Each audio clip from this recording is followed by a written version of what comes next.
5장 3절과 4절의 말씀을 우리 함께 봉독합시다.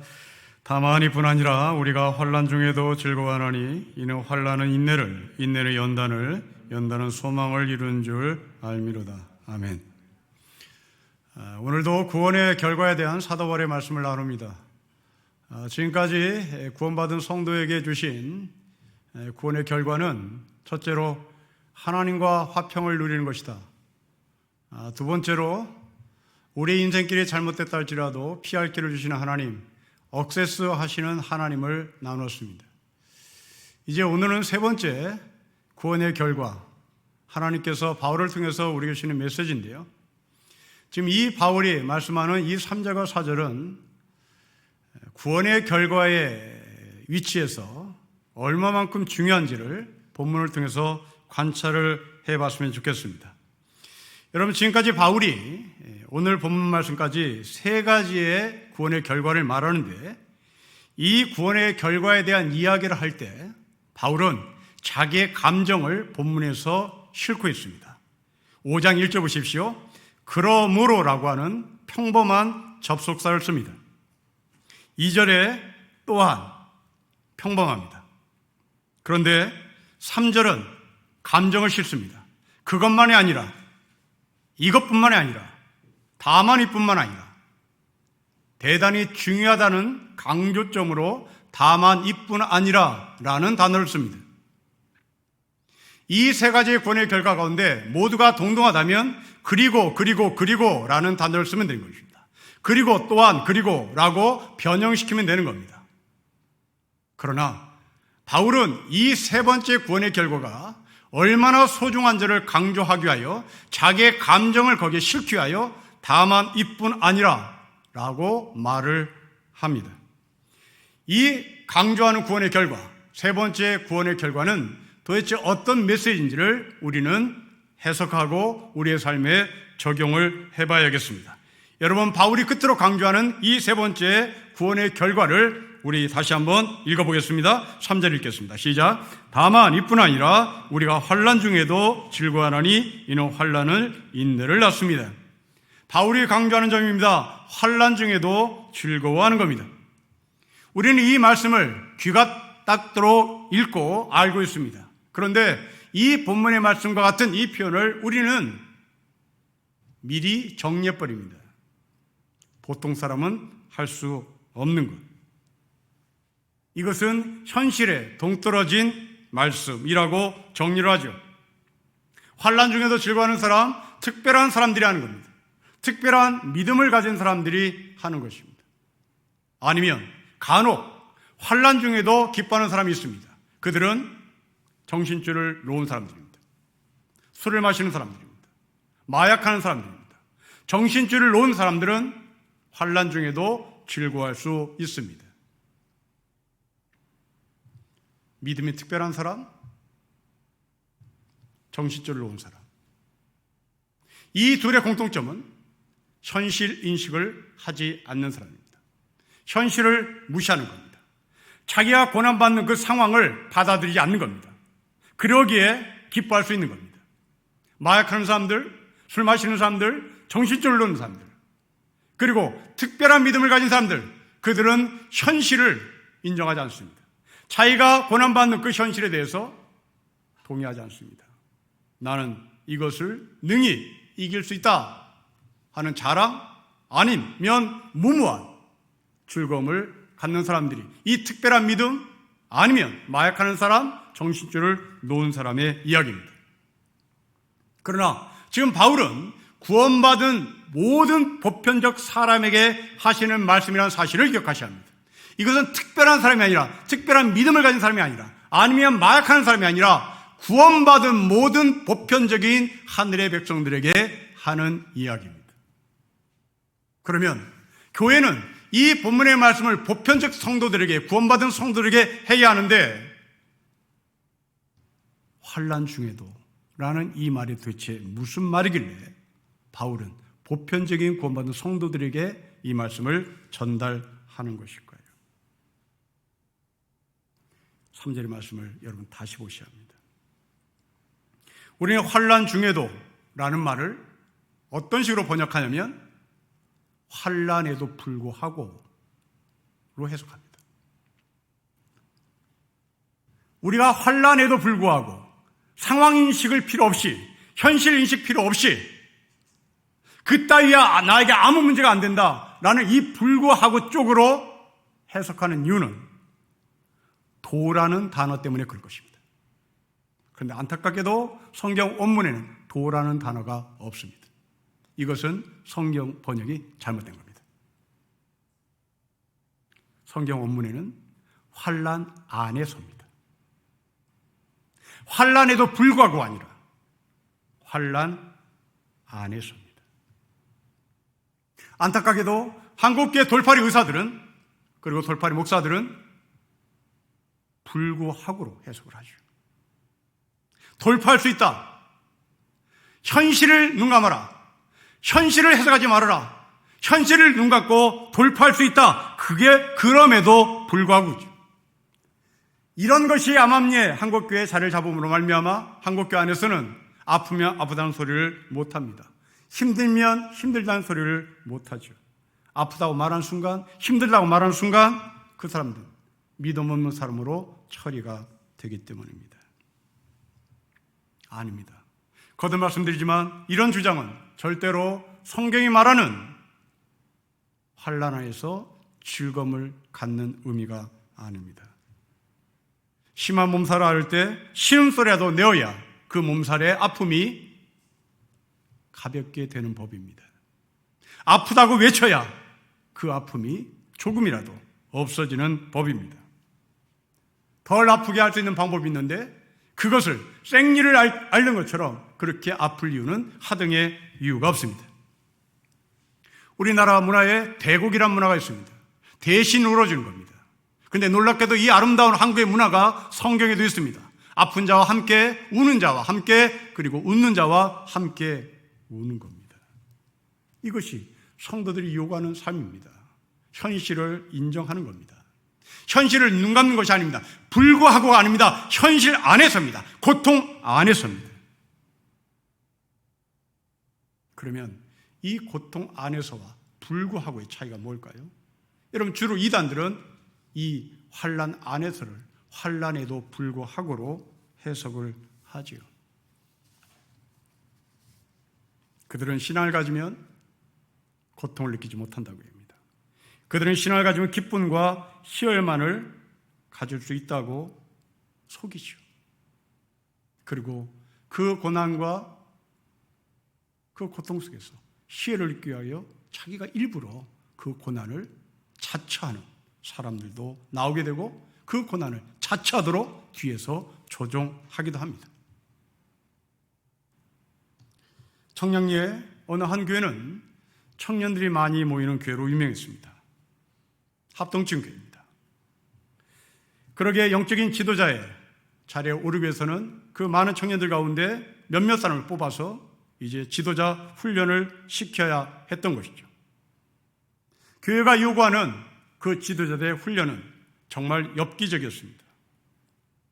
교회 가까이 있는 망우리 공동묘지에 가서 혼자 철야기도 하고 오는 것, 그 망우리 공동묘지에 가서 바울처럼 채찍으로 매를 맞아보는 것, 심지어 자기 인분을 먹으면서 인내를 테스트하는 것, 이것이 그 교회의 지도자가 되는 자격이고 이 지도자가 되기 위한 테스트였습니다. 대단히 엽기적입니다. 그런데 놀랍게도 이런 일은 구약시대도 있었습니다. 여러분이 살고 있는 갈멜산의 바알 선지자 850명입니다. 이 갈멜의 바알 선지자 850명은 바알에게 기도합니다. 바알이 응답하지 않습니다. 바알이 응답하지 않습니다. 계속 간구하자 응답하지 않는 그 현실에서, 그 현장에서 바알 선지자 850명은 칼로, 창으로 자기 몸을 자해합니다. 일부러 고난을 자처하는 겁니다. 이게 그럼에도 불구하고입니다. 하지만 고난 안에서는 다릅니다. 현실을 인식하는 겁니다. 고통을 똑바로 쳐다보는 겁니다. 그리고 즐거워하는 겁니다. 왜 즐거워합니까? 여러분 4절 마지막을 보십시오. 소망과 연결되는 것을 알미기 때문입니다. 여기서 이 알미라는 것은 경험의 알미입니다.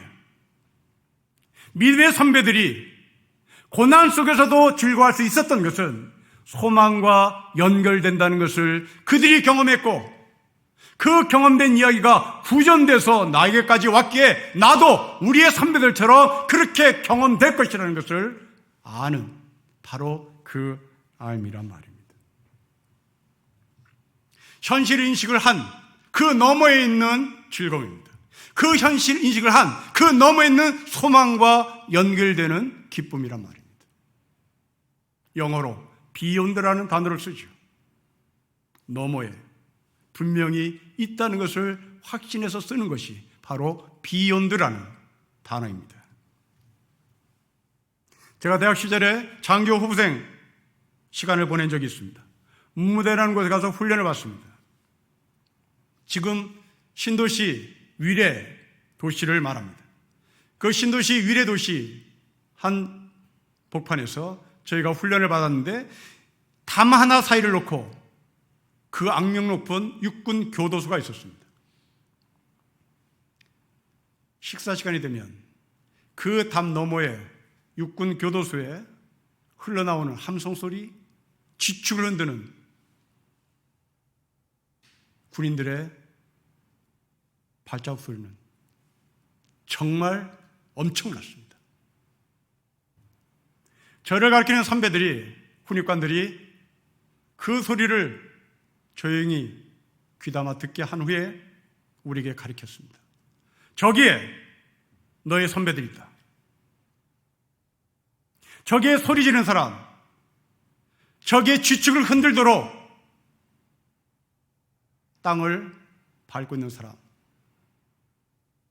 그들 가운데 너의 선배들이 있는 이유는 자기가 잘못해서가 아니다. 부하들의 잘못을 책임지고 온 사람들이다. 너희도 그럴 수 있다. 정신 똑바로 차리고 훈련해야 한다.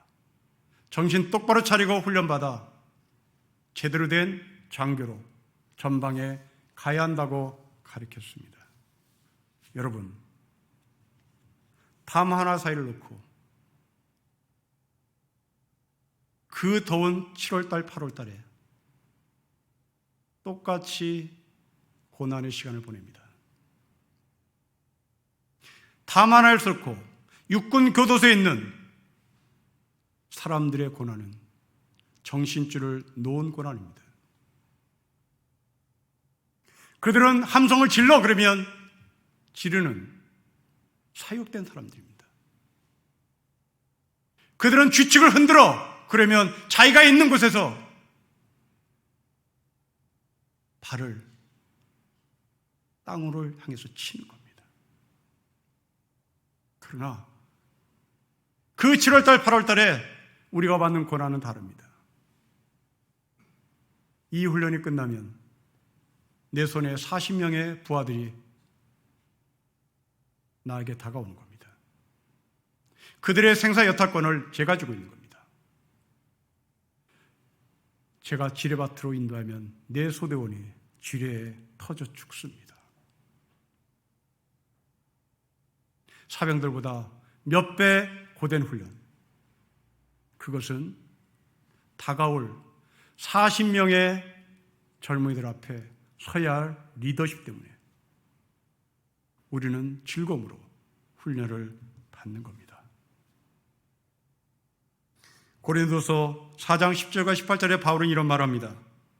우리가 잠시 받는 환난에 경한 것이 지극히 크고 영원한 영광에 중한 것을 우리에게 이루게 함이니 우리가 주목하는 것은 보이는 것이 아니요 보이지 않는 것이니 보이는 것은 잠깐이요 보이지 않는 것은 영원함이라고 말합니다.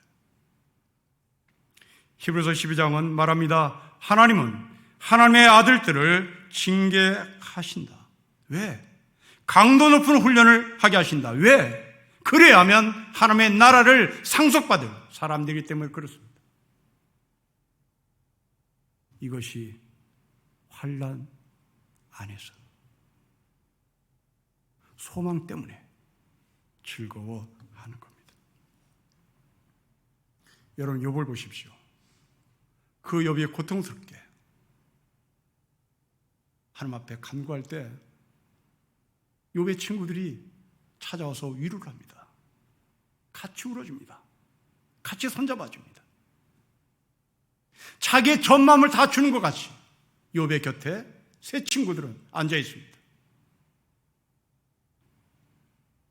너무나 고통스러운 욥이 하나님, 왜 나에게 이런 고통을 주십니까? 라고 기도하자 갑자기 그렇게 친절하며 자기의 삶을 전부 다 줄 것 같던 그 세 명의 친구가 갑자기 돌변합니다.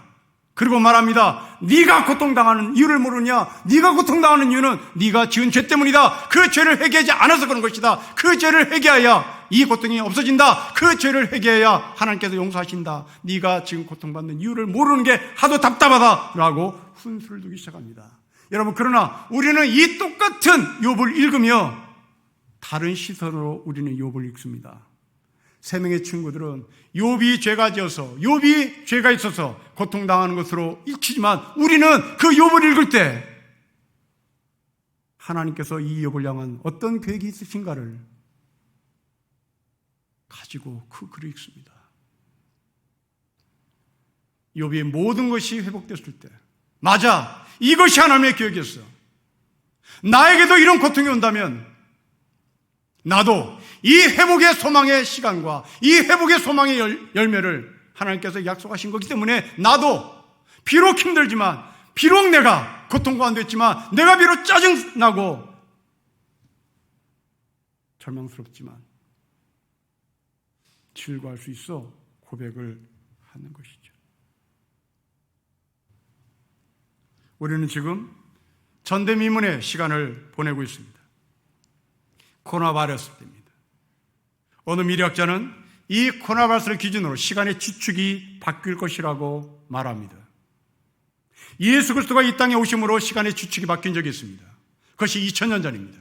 2000년 전에 예수 그리스도가 이 땅에 오심으로 말미암아 BC와 AD라고 하는 시간의 지축이 바뀌었습니다. 비포 크리스트와 엔노 도민이라는 시간이 바뀌었습니다. 기원 전과 기원 후의 기준이 예수였습니다. 그런데 이제 코로나 바이러스를 기준으로 시간의 지축이 바뀔 것이라고 미래학자들은 예견합니다. 바로 그것은 BC와 AC입니다. Before 코로나, After 코로나입니다. 그러면 After 코로나 시대는 어떤 시대로 바뀔까요? 우리는 하나님 나라가 되었으면 좋겠습니다. 그런데 미래학자들은 가능하다고 얘기합니다. 미래학자들은 앞으로 이 시대의 화두는 연대, 공감, 가치, 개발 중지, 탐욕 스톱, 이것이 인류가 가질 화두가 될 것이라고 말합니다. 고진하라는 시인이 천국에는 아라비아 숫자가 없다라는 시를 썼습니다. 예수님이 이 땅에 오셔서 우리에게 하늘나라가 이 땅에 임하기를 기도했습니다.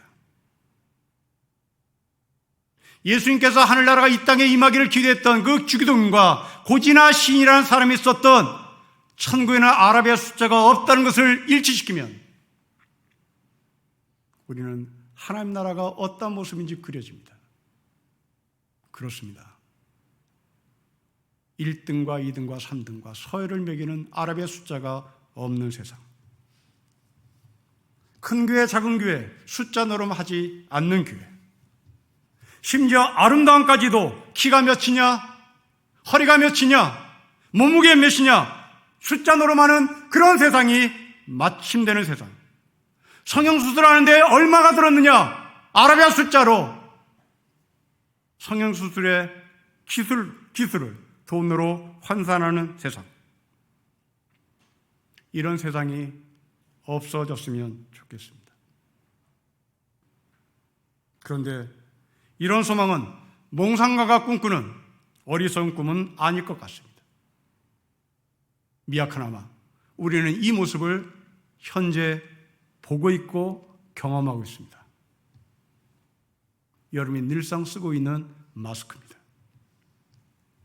이제 마스크는 액세서리가 아니라 옷의 반열에 넣어야 하지 않을까 싶습니다. 여러분들이 외출할 때 신발을 신고 옷을 입듯이 우리는 마스크를 입는 시대가 되었습니다. 이 마스크를 입고 보니 사람들이 혐오스럽게 보이나 그렇지 않습니다. 마스크를 쓰고 보니, 마스크를 입고 보니 세상적 기준으로 예쁘냐 멋지냐 없어졌습니다. 마스크를 입고 보니 눈이 크냐 작으냐 없어졌습니다. 다 그 눈이 그 눈이고 콧대가 높으냐 콧대가 낮으냐 절대 분간 못합니다.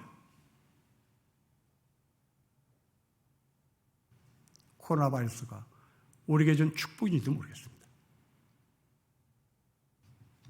그런데 코로나 바이러스 이후에 교회 현실은 그렇지 않을 겁니다. 교회 현실은 황폐해졌습니다. 이스라엘 백성들이 바벨론 포로에서 해방되어 고향으로 돌아왔을 때 이스라엘 땅은 황폐했습니다. 성전이 무너졌습니다. 지도자들은 성전을 다시 재건하고 성전을 중심으로 이스라엘의 정체성을 되찾자고 주장했습니다. 사람들은 동의했습니다. 그런데 무슨 이유였는지 성전 건축이 차일피일 미뤄지기 시작합니다. 들려오는 소식은 먹고 살기도 힘들어지는데 무슨 개뿔 성전이냐, 먹고 살기도 힘들어지는데 무슨 개뿔 믿음이냐. 지금 당장 우리에게 필요한 것은 성전이 아니라 이 황폐한 땅을 일구는 것이고, 이 황폐한 땅에 비가 내려야 되는 것이고, 이 황폐한 땅에 씨를 뿌려서 열매를 거두는 것이지 무슨 개뿔 성전 건축이냐고 외칩니다. 이때 하나님은 학계를 부릅니다. 그 학계 선지자를 통하여 하나님은 말씀합니다. 너희 남은 사람들 가운데 그 옛날 찬란하던 그 성전 본 사람 있느냐? 이제 이 성전이 너희가 어떻게 보이느냐? 이것이 너희 눈에는 하찮게 보일 것이다. 그러나 스룹바벨아, 이제 힘을 내어라. 나 주의 말이다. 여호사닥의 아들 여호수아 대제사장아, 힘을 내라. 이 땅의 모든 백성아, 힘을 내라. 내 주의 말이다. 내가 너희와 함께 있으니 너희는 이 일을 계속해라. 나 주 만군의 하나님의 말이다. 스룹바벨아, 제사장 여호수아야, 백성들아, 힘을 내라, 힘을 내라, 힘을 내라. 이 일을 계속해라. 성전은 개뿔, 믿음은 개뿔, 이런 소리 듣지 말아라. 소수의 사람들아, 힘을 내라, 힘을 내라. 이 일을 계속해라. 여러분, 코로나 바이러스가 종식된 후에 정상적인 예배를 드리자고 성도들에게 소식을 전했을 때, 여러분들이 신림교를 찾아왔을 때 신림교는 황무지가 되었을지 모릅니다. 애기들의 제잘 거리는 소리는 찾기가 어려울지 모릅니다. 마당에 있는 유모차가 안 보일지 모릅니다. 청년들의 우렁찬 소리가 안 들릴 수 있습니다.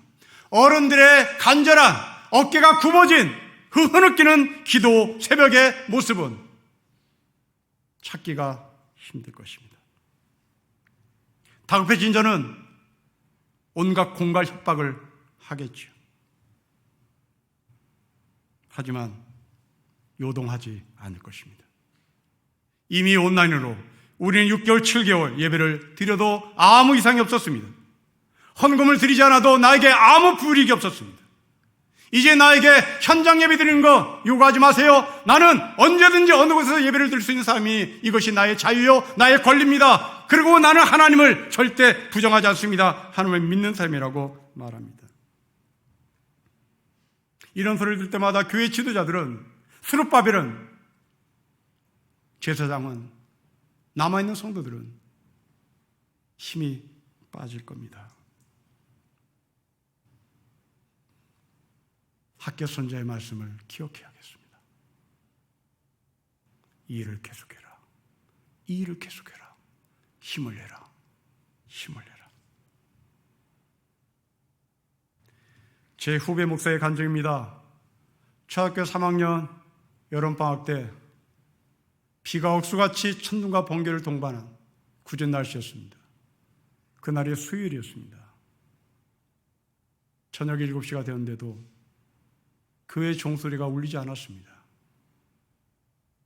교회를 가야 될 것인지 말 것인지 갈등하던 이 어린 초등학교 3학년 아이가 천둥 번개를 뚫고 교회에 갔습니다. 교회는 불이 켜 있지 않았습니다. 사람이 하나도 없었습니다. 그런데 가만히 보니 강례상 구석에 누군가가 무릎 꿇고 기도하고 있었습니다. 가까이 가보니 자기 주일학교 담임 선생이었습니다. 학계 선지자의 이야기가 다시 현장에서 목격되는 아름다운 모습입니다. 스룹바벨 여러분, 제사장 여러분, 여러분의 눈에 성전이 어떻게 보입니까? 이 일을 계속하십시오.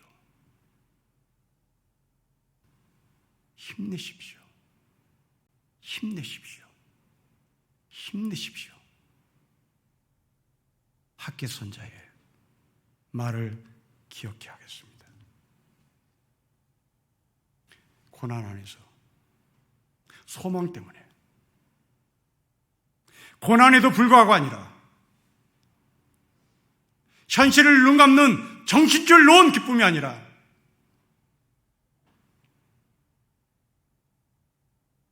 고난 너머에 있는 소망 때문에 우리는 즐거워하는 겁니다.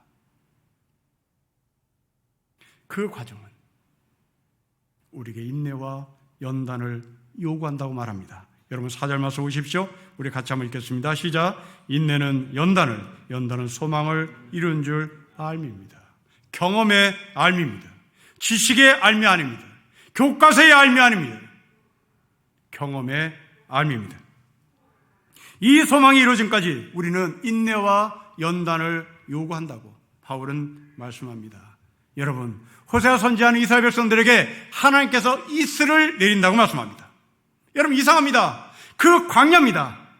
광야에 왜 하나님이 비를 내리지 않고, 왜 하나님이 소낙비를 내리지 않고, 왜 하나님이 계속해서 그 메마른 땅이 완전히 적실 때까지 충족한 비를 내리지 않고 왜 이슬을 내립니까?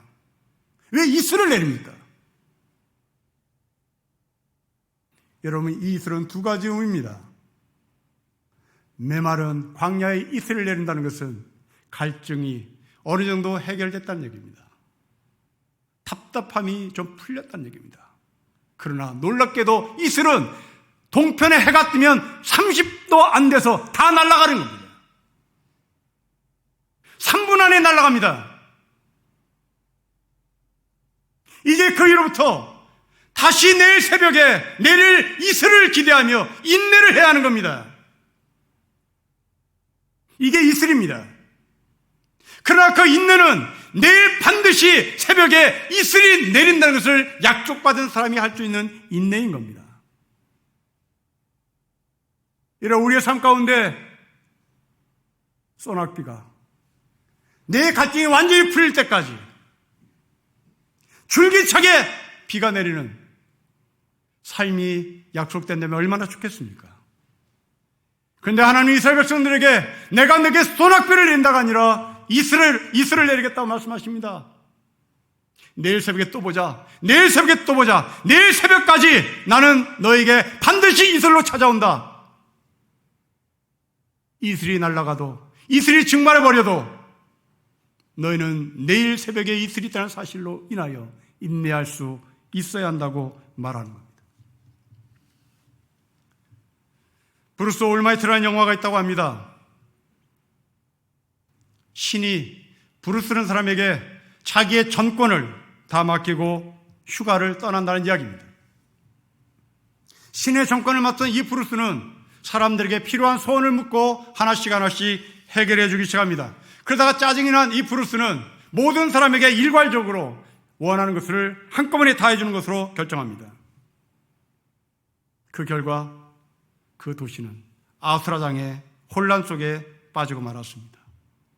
수십만 명이, 수천만 명이 로또 1등에 당첨되었기 때문입니다. 로또 1등에 당첨된 사람들은 이제 n분의 1로 나눠야 하는 거죠.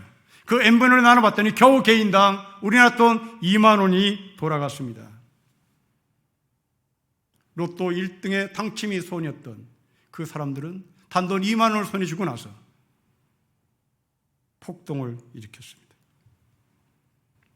그 영화가 우리에게 던지는 메시지입니다. 우리가 바라는 우리의 소원이 하루아침에 순간적으로 이루어져서는 안 된다는 영화의 메시지입니다. 우리는 하루아침에 단번에 모든 것을 이루고 싶어 합니다. 이런 생각이 지배하는 세상일수록 기다림, 인내, 연단 필요 없습니다. 그런 단어는 박물관에 집어넣을 단어로 처리됩니다.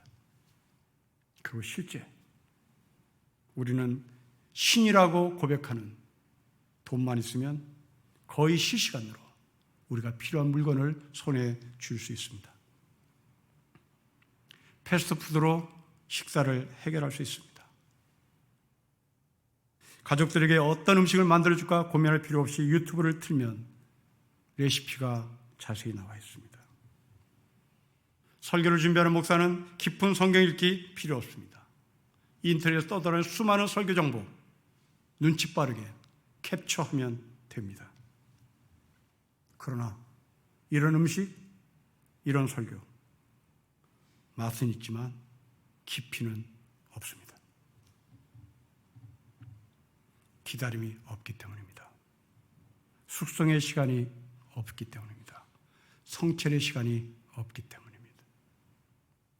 유튜브에 흘러다니는 수많은 음식의 레시피들은 맛은 있으나 깊은 맛은 없습니다. 중학교 도덕 시간에 선생님이 인간에 대해서 3가지로 이야기한 것을 기억합니다. 세상에는 난 사람이 있다, 든 사람이 있다, 된 사람이 있다. 난 사람은 시간 필요 없습니다. 난 사람은 숙성의 시간 필요 없습니다. 난 사람은 훈련 필요 없습니다. 난 사람은 똑똑하면 됩니다. 그리고 눈치 빠르면 됩니다. 세상은 이런 난 사람을 요구하죠. 그러나 하나님은 된 사람을 요구합니다. 하나님은 든 사람을 요구합니다. 된 사람, 든 사람은 숙성의 기간이 필요합니다. 인격의 훈련이 요구됩니다. 삶의 깊이가 요구됩니다. 하나님은 구원받은 백성에게 요구되는 삶, 인스턴트 인생 되지 않길 바랍니다. 숙성이 필요한 깊은 맛을 내는 사람이 되기를 요구합니다. 굴종의 인내가 아니라 소망의 인내입니다. 패배한 자의 인내는 얼굴에 그늘이 끼지만 소망의 인내를 하는 자는 눈이 살아있습니다.